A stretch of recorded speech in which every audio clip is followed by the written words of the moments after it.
বক্তব্য যে একটা জাদু, শুধু আল্লাহ তাআলা যে ওনাকে সুর দিয়েছেন তা না, হৃদয়ের যে আবেগ, উনি আল্লাহ তাআলার উলুহিয়াত, রুবুবিয়াত ইত্যাদির উপরে এই যে একটা আলোচনা দিলেন।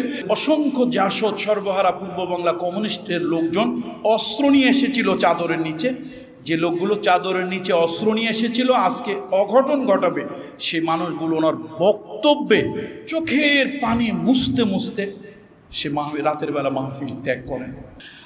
70-এর দশক এবং 80-র দশকটা ছিল অত্যন্ত কণ্ঠকাকীর্ণ। এখনকার সিচুয়েশন গুলি, টিয়ার গ্যাস, পুলিশে হামলা, আর তখনকার সিচুয়েশনটা ছিল একটু ভিন্ন রকম। তখন ছিল কমিউনিজম, তারপরে জাসদ সর্বহারা, এই যে বিভিন্ন আন্ডারগ্রাউন্ডের পার্টিগুলো, সেই সময় কথা বলা ওইটা আর এক ধরনের রিস্ক ছিল।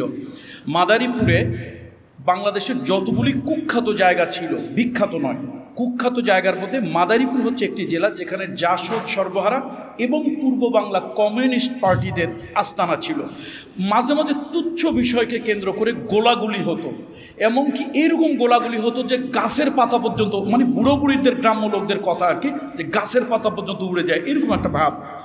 আল্লামা সাইদি সাহেবের সেখানে দাওয়াত হলো, তো ওনাকে যেতে দেওয়া হবে না। মাহফিল ইন্তেজাম যারা করলেন তারা বললেন যে ঠিক আছে, আমাদের মাদারীপুর তো আমরা আসলে কাউকে ফিরে যেতে দেই না, উনি যদি উল্টাপাল্টা কথাবার্তা বলে তাহলে আমরা তাই করব।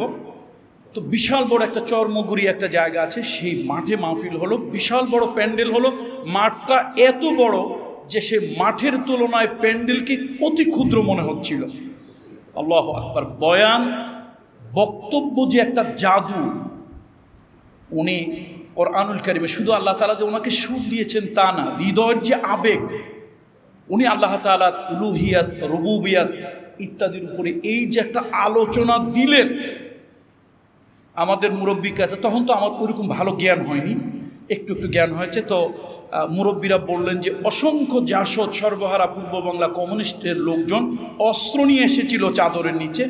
যে লোকগুলো চাদরের নিচে অস্ত্র নিয়ে এসেছিল, আজকে অঘটন ঘটাবে সে মানুষগুলো ওনার বক্তব্যে চোখের পানি মুছতে মুছতে সে রাতের বেলা মাহফিল ত্যাগ করেন। তো আল্লাহ তাআলা এই যে তাকে একটা সাহস এবং উপস্থাপনের একটা যোগ্যতা আল্লাহ তাআলা দিয়েছিলেন, স্থান কাল পাত্র ভেদে সে বক্তব্যটা উনি উপস্থাপন করতে পারতেন। আমি ধৈর্যচ্যুতি আপনাদের ঘটাবো না, শুধু এইটুকু বলবো, আমি গর্বিত। আমার জীবনে খুব বেশি হুজুরের সাথে যাওয়ার সুযোগ, দেখার সুযোগ আমার হয় নাই, সেই সৌভাগ্য আমার হয়নি। প্রথম এই মাহফিলে আমি তখন ছোট্ট, আমাদের মাদ্রাসার শিক্ষকেরা আমি কোলে ওঠার বয়স নয়, মানে তখন আমি কোলে উঠবো এরকম বয়স না, যেহেতু পীর সাহেবের ছেলে, একটু আবেগ নিয়ে লোকেরা আমাকে কোলে করে হুজুরের কাছে নিয়ে গেলেন এবং আমার আব্বার নাম বললেন যে এটা আনসারী সাহেবের ছেলে। হুজুর আধা শোয়া হয়ে শুয়েছিলেন, হুজুর উঠলেন, উঠে বসে আমাকে একদম বুকের মধ্যে জড়িয়ে ধরলেন, বললেন ওর আব্বা একজন আল্লাহর ওলি।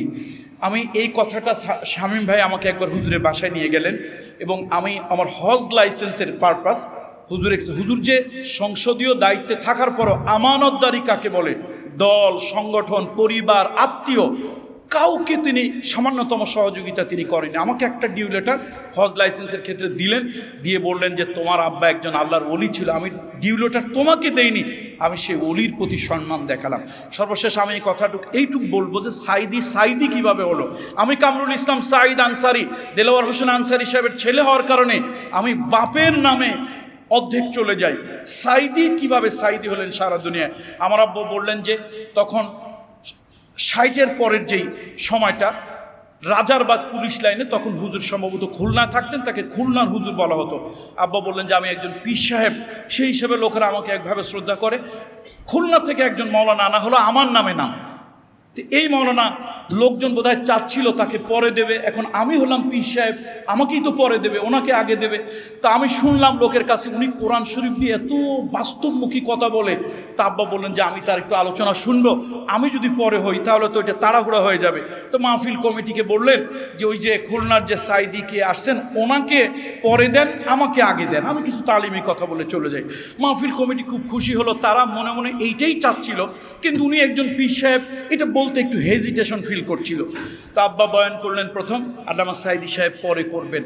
এই প্রথম তাদের সাথে দেখা হলো 1970-এর আগের কথা, সেটা ৬৬, ৬৭, ৬৮ যেরকম একটা সময় হবে।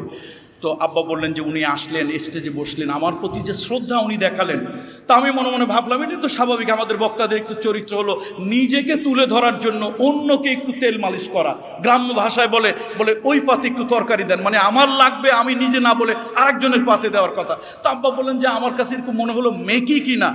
এরপর আমি দেখলাম যে না, সে আমাকে অন্তর দিয়ে সম্মান শ্রদ্ধা, যতগুলো প্রোগ্রামে আমার আব্বা বলেছেন যে আমি হৃদয় থেকে, আমি জানি না আমার দোয়া কবুল হবে কিনা, আমি হৃদয় থেকে বললাম আল্লাহ তাআলা এই সাইদিকে, এই দেলোয়ারকে তুমি সারা পৃথিবী তার সুঘ্রাণ তুমি ছড়িয়ে দাও।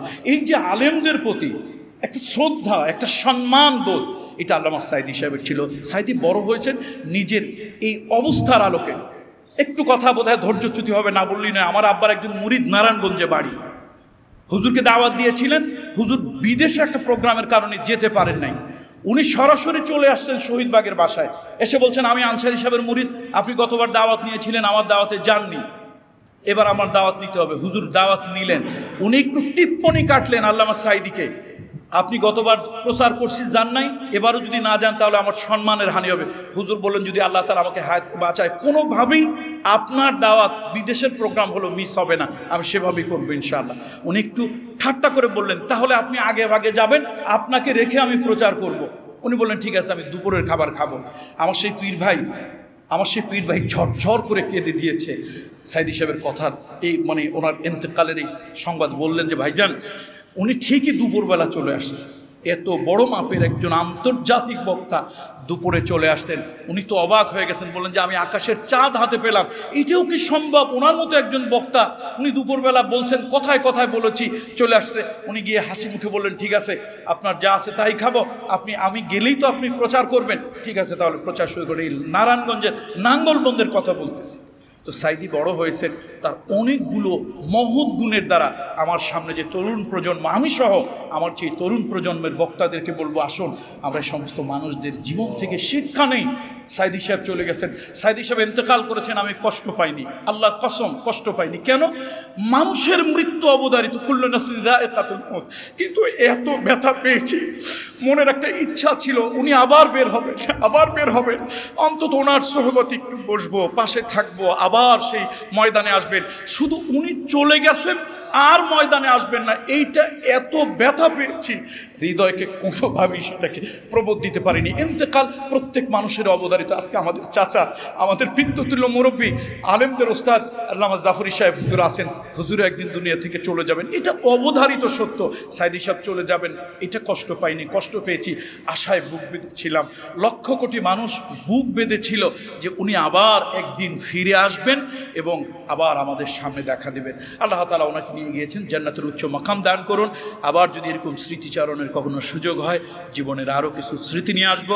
আল্লাহ তাআলা তার মতো ইখলাস, খুলুসিয়াত, তার মতো বড় হৃদয় নিয়ে আমাদেরকে ময়দানে আবার প্রত্যেককে সাইদি হওয়ার তৌফিক আল্লাহ তাআলা দান করুন।